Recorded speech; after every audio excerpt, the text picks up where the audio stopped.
I took this footage a few months ago and I'm really sorry that I didn't post it before now, but honestly, it's kind of a hard rewatch for me. So in case you don't know, I am a huge fan of the brand Joanie. I wore their dresses pretty much every day. I would say 70% of my wardrobe is made up of Joanie clothing.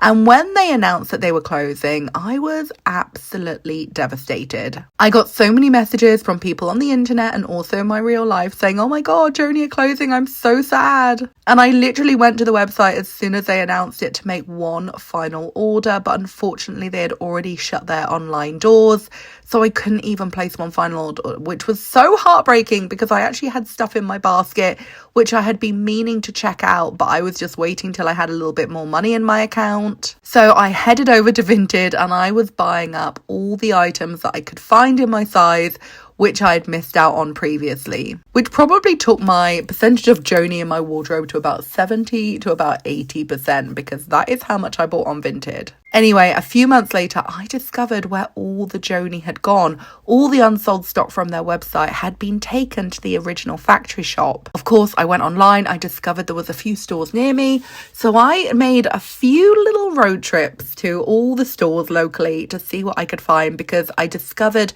that in each store there was slightly different stock. There was, of course, a lot of crossover stock, but there was varying pieces, and honestly, it was worth popping in because in one store they might have the same dress, but it might be the different size, and that size might be the one I needed. So I decided to take this footage when I was in the Downham Market store, so that you can see what stock they had, what the prices were like. And I honestly intended to post this like a while ago, but I never wanted to rewatch it because it made me really sad to see all this sad looking Joanie in a sad little shop at discounted prices. But I thought it might be fun for somebody to see. So I'm really sorry that you can't go in and buy any of these pieces now.